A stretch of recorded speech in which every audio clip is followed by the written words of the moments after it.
My sister's wedding was supposed to be the happiest day of her life, funded largely by my bank account. But when I arrived, I found my seat in the service hallway. They laughed at me, unaware that the envelope in my hand held the deed to their future. The sheer exhaustion I felt wasn't just physical. It was a bone-deep weariness that had settled into my marrow over the last 6 months. I stood outside the heavy oak doors of the Grand Orchard estate, checking my reflection in the glass of a darkened window. The dress I wore was a deep navy silk, elegant and understated, costing more than my first car. I had bought it specifically to fit into the aesthetic my sister, Mia, had demanded for her wedding.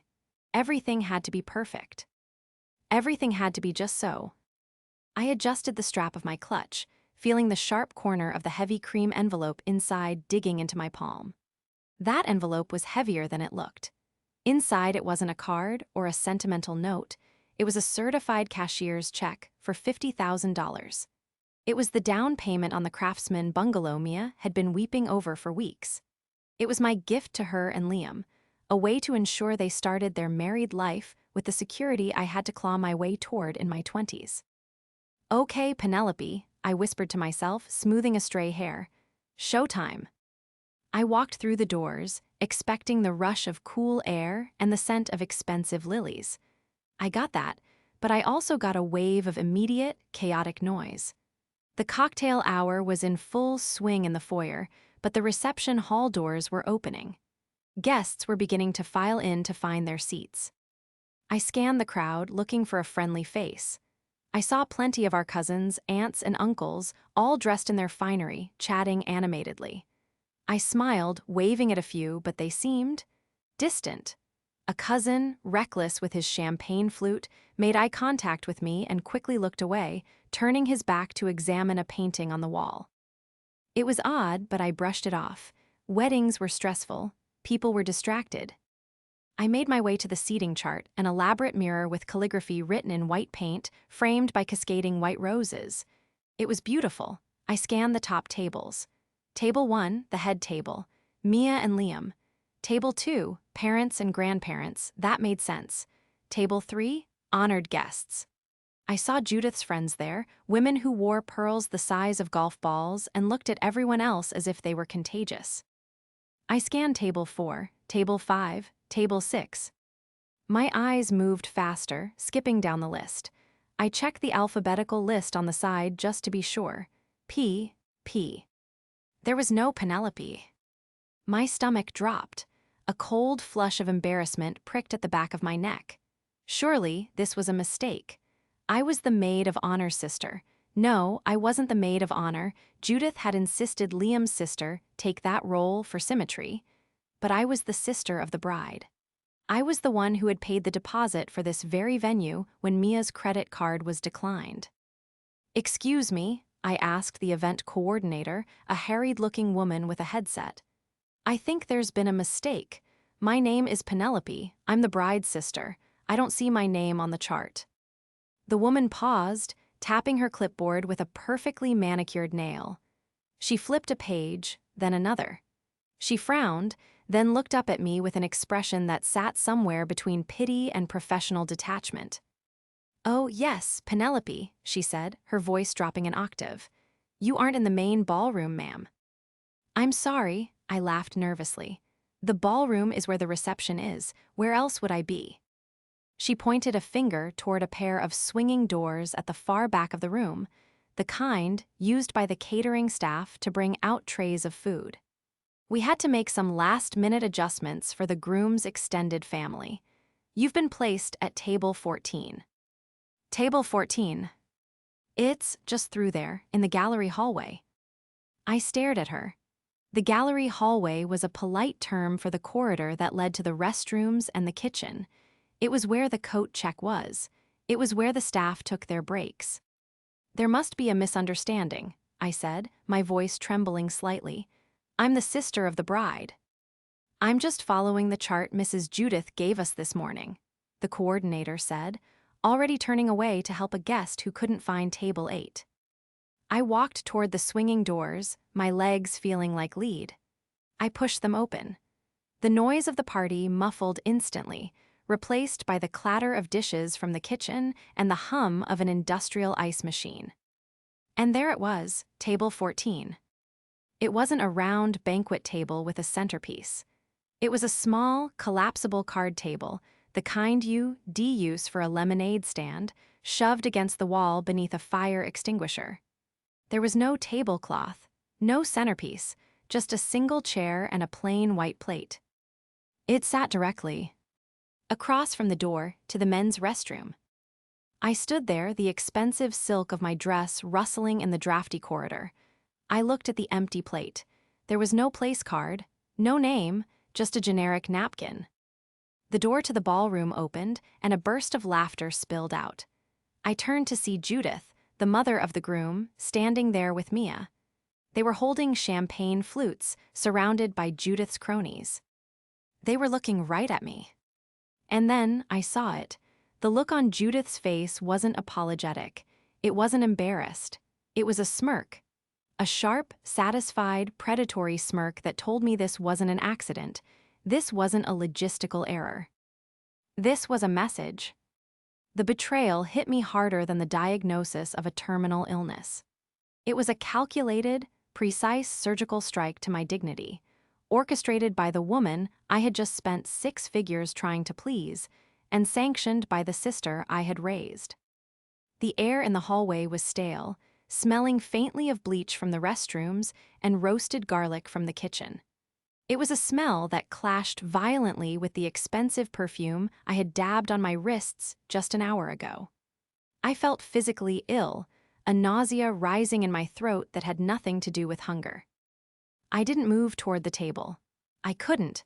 To sit in that chair would be to accept the role they had assigned me, the help, the outsider, the bank account with no face.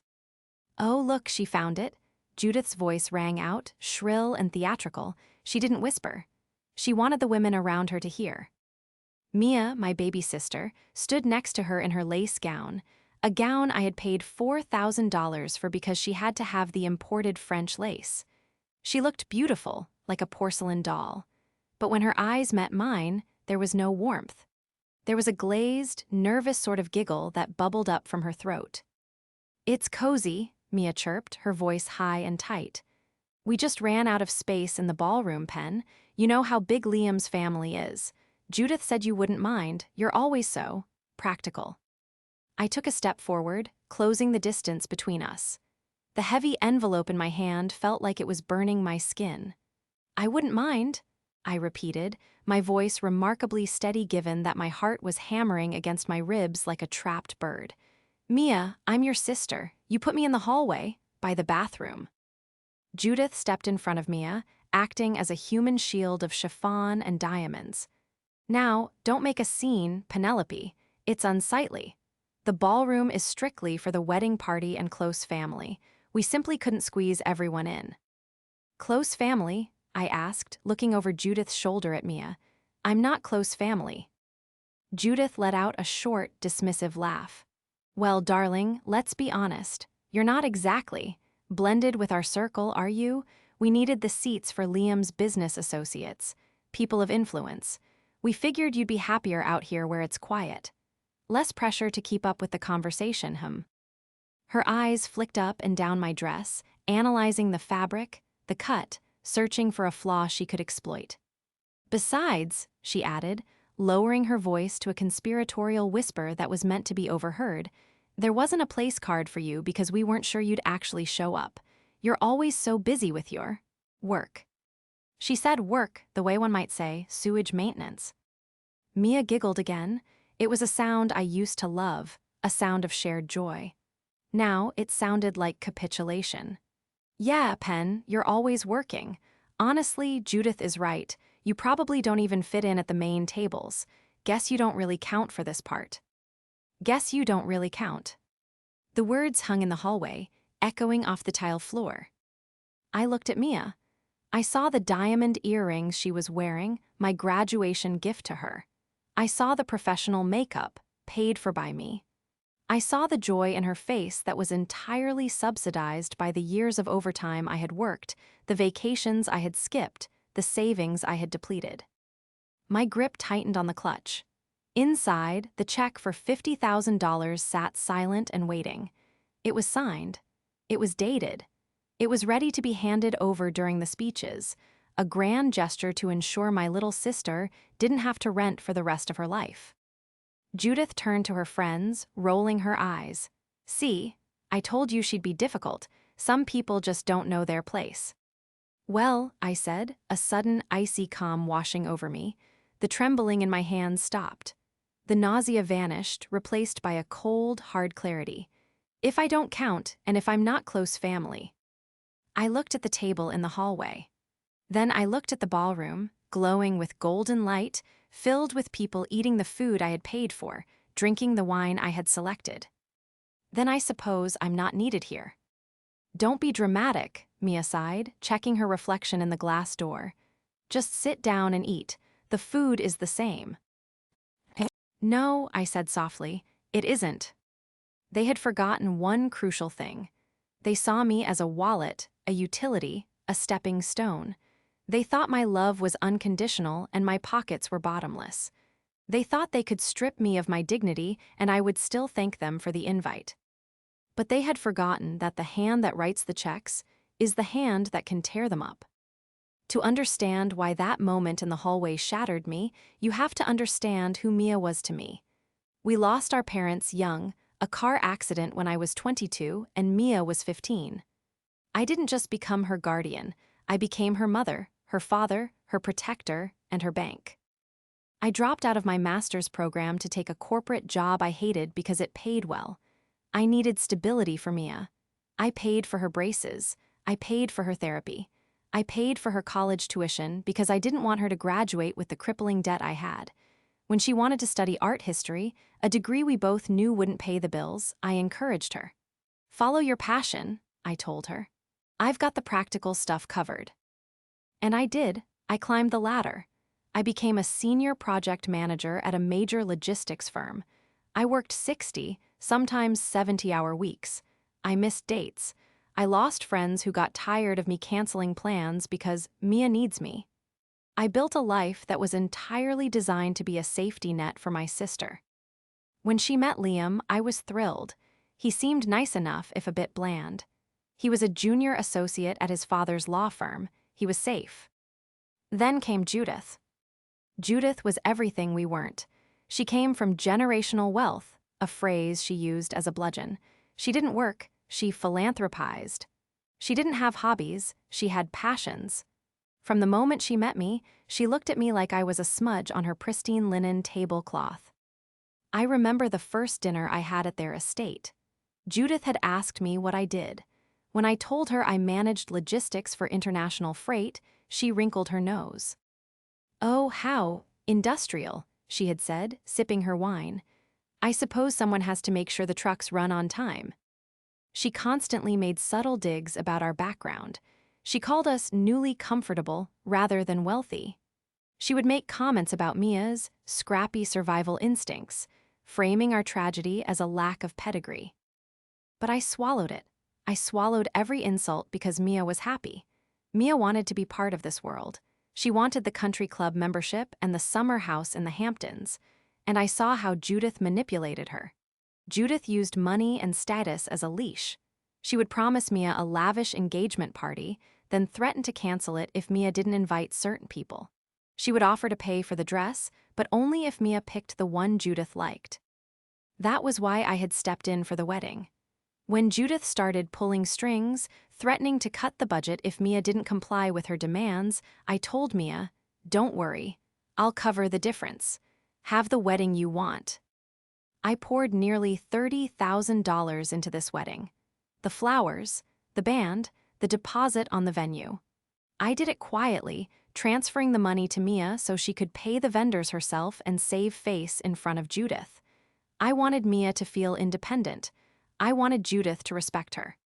But Judith didn't respect anyone she couldn't control. Standing there in the hallway, looking at the woman who had terrorized my sister's self-esteem for 2 years, I realized the horrifying truth. Judith wasn't the only monster here. Judith was the architect, yes. She was the one who decided a hallway seat was appropriate for the sister of the bride. She was the one who smirked. But Mia was the one who let it happen. Mia, the girl I had carried on my back for a decade. Mia, who knew exactly how hard I worked for every dollar. Mia had stood there and watched her mother-in-law relegate me to the servants' quarters, and she had giggled. She had traded my dignity for Judith's approval. Judith took a sip of her champagne, her eyes gleaming with malice. Honestly, Penelope, you should be grateful. Liam's aunt didn't even get a +1. We made space for you. But if you're going to stand there and sulk, you might as well leave. We don't want your negative energy ruining the vibe. She turned to Mia. Come along, darling. The photographer is waiting for the family portraits. She emphasized the word family like a weapon. Mia looked at me, then at Judith. She hesitated for a split second, a tiny fracture in her resolve. But then Judith held out a hand, and Mia took it. Yeah, Mia said, her voice stronger now, bolstered by Judith's cruelty. Just sit down, Pen. Stop making it about you. That was the moment the tether snapped. The invisible cord that had bound me to my sister, the cord woven from duty, love, and sacrifice, finally frayed and broke. I looked at the envelope in my hand. I thought about the house it would buy. I thought about the nursery it would paint. I thought about the safety it would provide. And then I looked at the table by the bathroom. You're right, I said, my voice barely a whisper, though it felt like thunder in my own ears. I shouldn't make a scene. I gripped my clutch. I didn't sit down. I didn't reach for the plate. I turned my back on table 14, and I turned my back on them. Wait. The word hung in the air, desperate and shrill. I heard the rapid clicking of heels on the polished marble floor behind me. It was Mia. I stopped, my hand resting on the heavy brass handle of the main entrance doors. I didn't turn around immediately. I took a breath, watching my reflection in the glass. I looked composed, but inside, my nervous system was firing on all cylinders. The adrenaline was a cold, sharp spike in my chest. Penelope, stop. Mia was closer now, breathless. Where are you going? I turned slowly. Mia was standing 10 feet away, her chest heaving beneath the French lace bodice I had paid for. Her face was flushed, a mix of embarrassment and panic. Behind her, standing near the entrance to the ballroom, Judith watched with her arms crossed, looking bored. I'm leaving, Mia, I said, my voice calm, devoid of the trembling I felt in my knees. I told you, if I don't count, I don't stay. But the speeches, Mia stammered, wringing her hands. We haven't cut the cake. You can't just leave, it looks bad.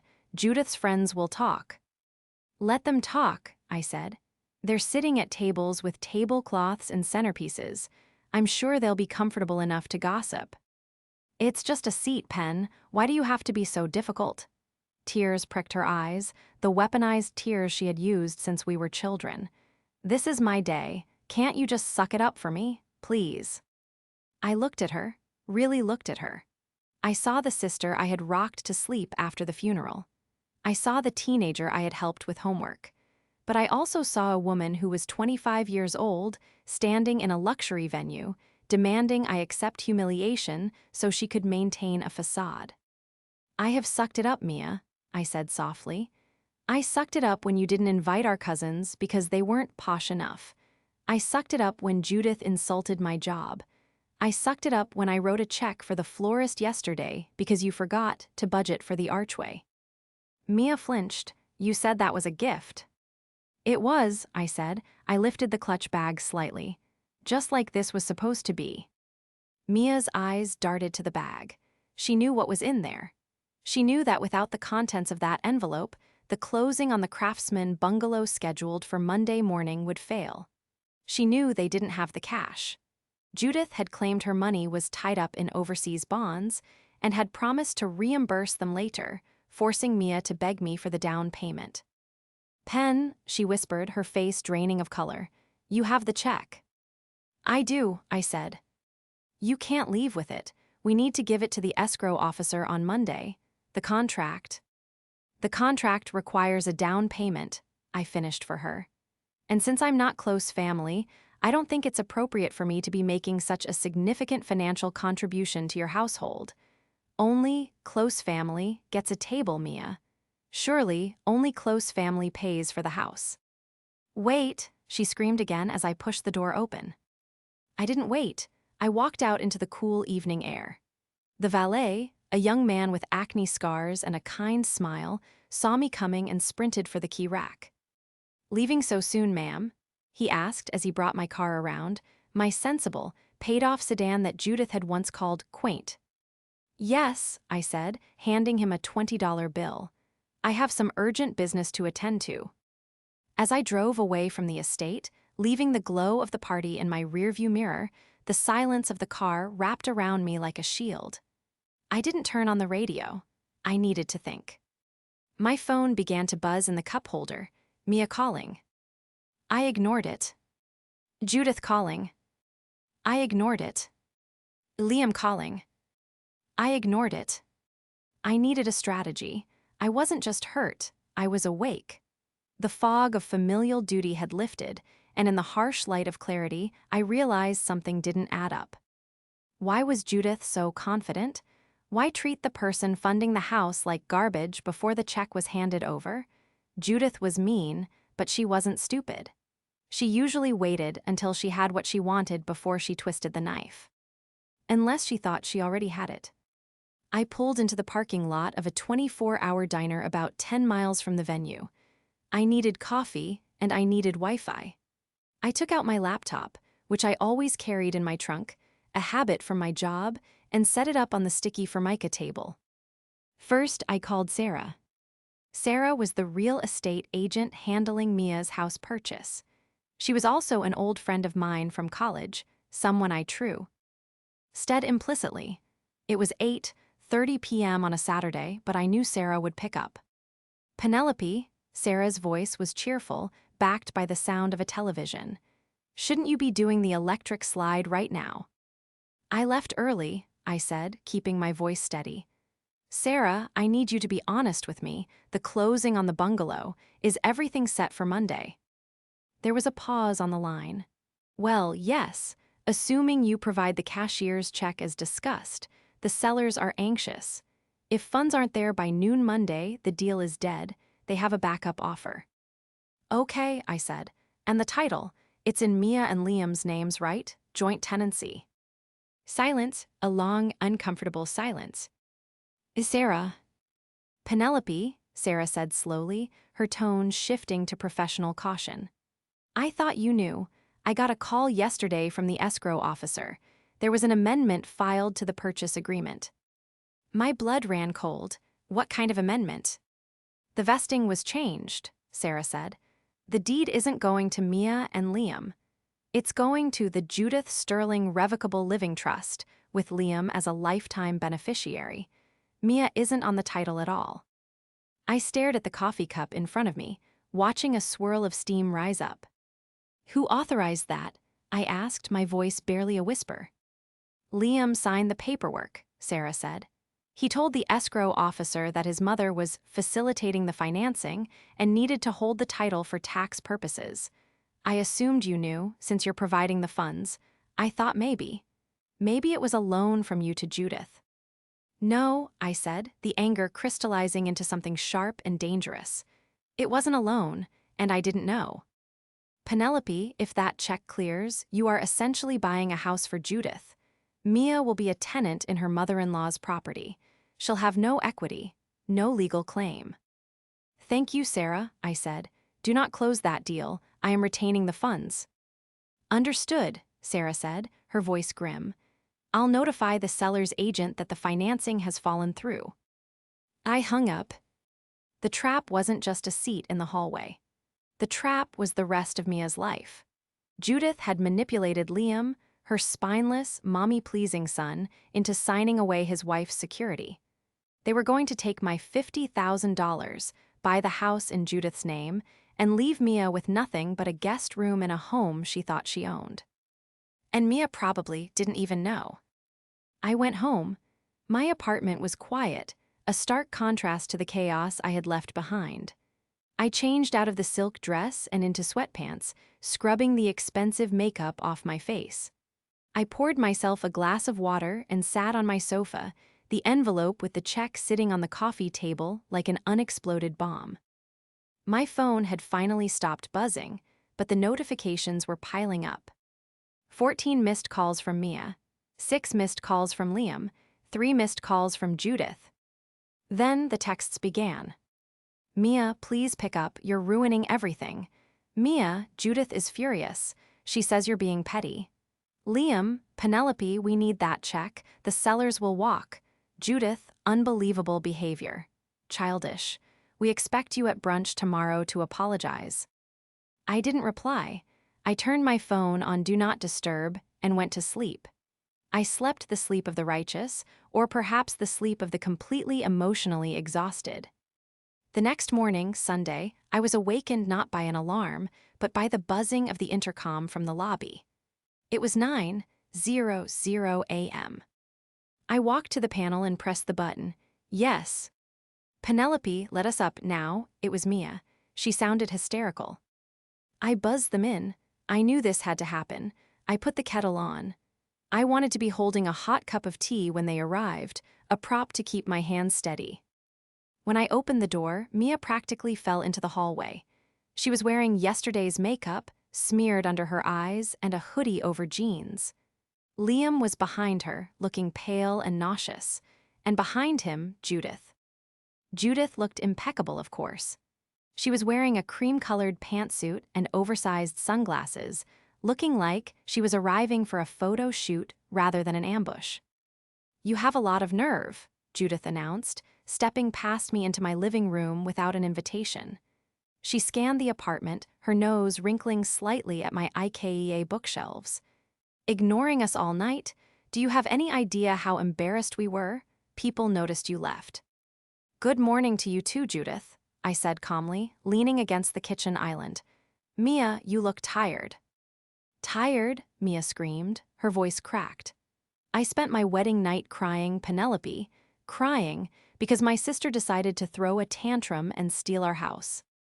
I didn't steal anything, I said, taking a sip of tea. The money is mine. It has always been mine. I simply decided not to give it away.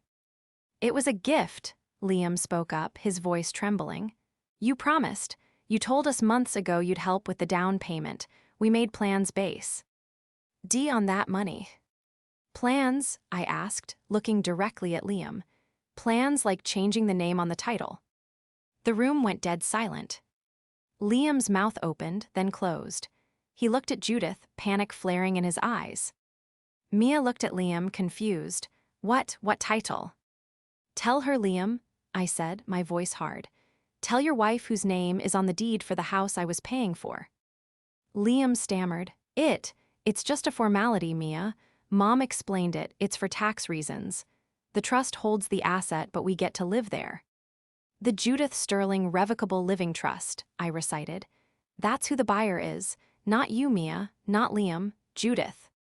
Mia turned slowly to look at her husband. You took my name off the house. It's protecting the asset, Judith snapped, stepping forward. She waved a hand dismissively. You children don't understand complex estate planning. I am putting the house in the trust to ensure it stays in the family. If you two were to divorce, God forbid, we wouldn't want things to get messy, would we? So you were planning for our divorce before we even cut the cake? Mia asked, her voice small. I was being pragmatic, Judith barked. She turned her glare on me.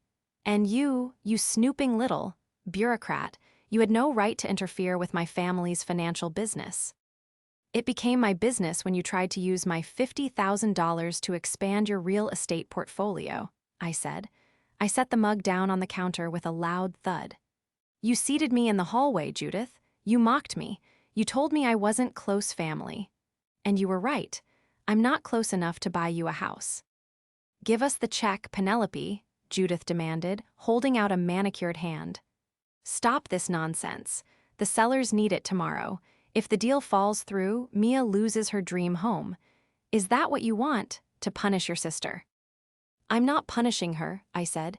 I'm saving her.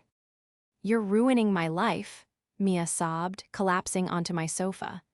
I don't care whose name is on the paper, Pen. I just want the house. We've already picked out curtains. Please just give it to us. We can fix the deed later. You can't fix it later, Mia, I said, feeling a surge of pity mixed with frustration. Once that money is gone, it's gone. If Judith owns the house, she owns you. She can kick you out whenever she wants. She can hold it over your head every single day. I would never, Judith gasped, clutching her pearls in a performance worthy of daytime television. I love Mia like a daughter. Like a daughter you seat by the toilets, I countered. Judith's eyes narrowed into slits. The mask slipped completely. You ungrateful little peasant. You think your money gives you power? You're nothing. You're just the bank. And if you don't hand over that check, I will make sure everyone knows you're a jealous, vindictive spinster who tried to destroy her sister's wedding because she couldn't find a man of her own. Do it, I said. Post it on Facebook. Put it in the newsletter. I don't care. I walked over to the coffee table, picked up the envelope, and held it up. This check is void, I said. I called the bank this morning. I put a stop payment on it. It was a bluff. I couldn't stop a cashier's check that easily without the physical check in hand to return to the bank, but they didn't know that. Judith's face turned a violent shade of red. You bitch. Get out of my apartment, I said, all of you. Mia, let's go, Judith commanded, turning on her heel. She's clearly having a breakdown. Mia stood up, wiping her eyes. She looked at me, waiting for me to cave, waiting for me to fix it like I always did. Pen, please, she whispered. Go home, Mia, I said, my heart breaking.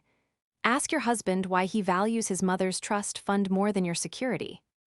Mia looked at the floor, then turned and followed Judith and Liam out the door. The war didn't end there, it escalated.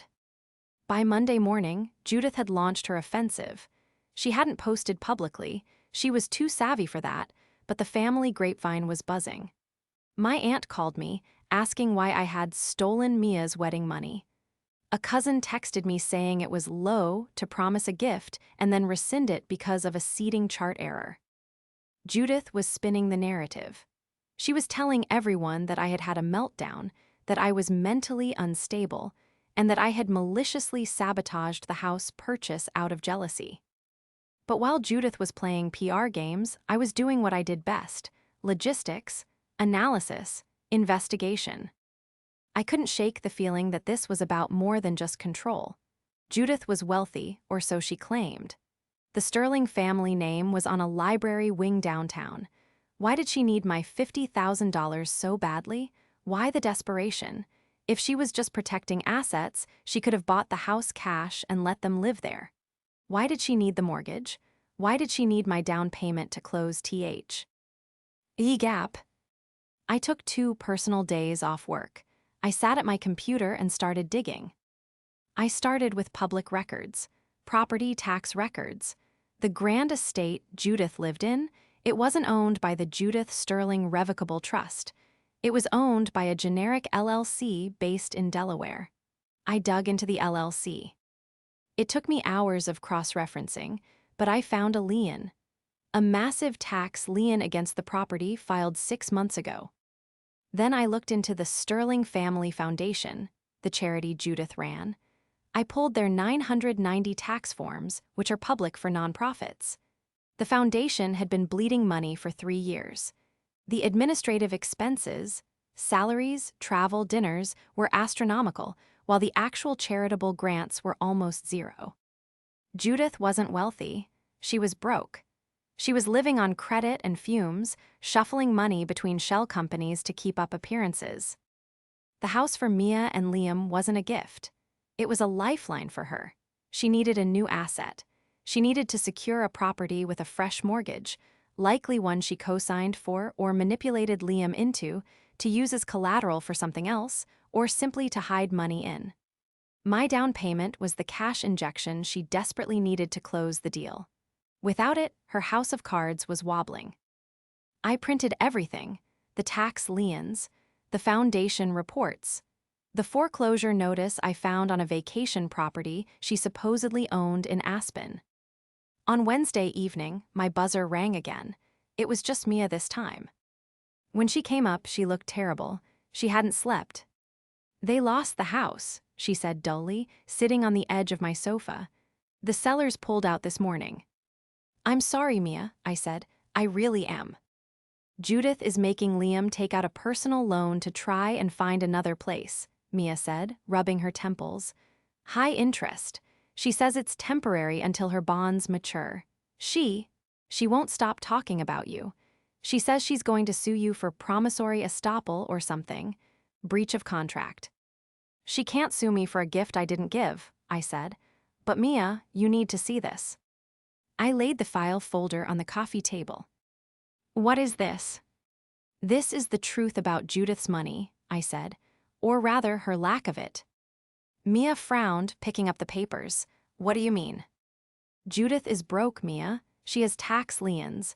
Her foundation is being audited. She didn't want the house in her trust to protect it from your divorce. She wanted it in the trust so she could leverage it. She was going to use your home as collateral for her debts. If she went under, and she is going under, the bank would have taken your house." Mia flipped through the pages. Her eyes widened as she saw the numbers. "But the country club, the cars." "Leased," I said. "All of it. She's drowning. She needed my 50 grand to secure an asset she could control. I didn't just save you from a bad deed, Mia. I saved you from losing everything to her creditors." Mia stared at the documents, her hands shaking. "Does Liam know?" "I don't know," I said. "He's either complicit or he's as blind as you've been." Mia dropped the papers. She looked sick. I defended her. "I told Liam you were being crazy. I let her talk to you like that." "Yes, you did," I said. She told me that if I sided with you, I was out of the family, that I'd be cut off." "Cut off from what, Mia?" I gestured to the papers. "From debt, from fraud." Mia put her face in her hands and began to weep. Not the manipulative tears from before, but deep, gut-wrenching sobs of realization. She had married into a mirage. She had alienated the only person who actually supported her for a woman who viewed her as a credit score booster. "I have to leave him," she whispered. "You don't have to leave him," I said, though privately I thought she should. "But you have to open his eyes, and you have to stand up to her." "I can't," Mia said, looking up with fear in her eyes. "She's terrifying. She controls Liam completely. If I show him this, he might not believe me. He'll tell her." "Then we make him believe it," I said, "and we do it in a way Judith can't spin." "How?" I looked at the date on the calendar. "Isn't the post-wedding family brunch this Sunday? The one she insisted on hosting at the club to thank the extended family." Mia nodded.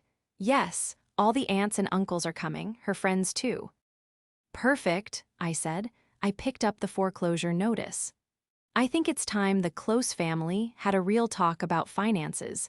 Since I'm not close family, I won't be sitting at the table, but I think I might stop by for a drink." The post-wedding celebration brunch was held at the Sterling's Country Club, a venue that, according to my research, Judith was 3 months behind on dues for. I walked in 20 minutes after the event started. I wasn't wearing my sensible work clothes. I wore a sharp, crimson blazer and tailored trousers, power colors. I carried a sleek L. Either portfolio instead of a clutch. The room was filled with the same people from the wedding, my confused relatives, Judith's wealthy social circle, and the happy couple who looked miserable. Liam was pale, staring into his mimosa. Mia looked like she was vibrating with anxiety, her eyes darting to the door every few seconds. When I entered, the chatter died down. Judith, holding court at the head of the long table, froze. "What are you doing here?" she demanded, standing up. "You weren't invited. This is a private event." "I'm just dropping off a gift," I said, my voice projecting clearly across the room. I walked toward the table, ignoring the whispers. "Since I took my check back, I felt bad. I wanted to give you something else, something more transparent." "Security," Judith hissed, waving at a waiter. "Get her out of here." "It's okay," Mia said, standing up suddenly. Her voice shook, but she stood her ground. "She's my sister. Let her speak." "Sit down, Mia," Judith snapped. "Liam, control your wife." Liam looked up, his eyes darting between his mother and his wife. He didn't move. I reached the head of the table. I didn't yell. I didn't throw wine. I simply opened my portfolio and pulled out a stack of papers. "I know you've been telling everyone I'm unstable, Judith," I said, looking her in the eye. "That I'm jealous. That I ruined Mia's chances of homeownership out of spite. But I think everyone here deserves to know why I kept my money." I placed the first document on the table, in front of Liam. "This is the lien on your mother's estate," I said. $300,000 in unpaid taxes." Judith lunged for the paper, but I was faster. I slid the next one down to my Aunt Carol, the family gossip. "This is the audit report for the Sterling Foundation," I continued, "showing that the charity funds have been used to pay for Judith's Audi lease and her trips to St. Bart's." Gasps rippled through the room. Judith's face went from red to a terrifying shade of gray. "Lies," she shrieked. "These are forgeries. She's crazy."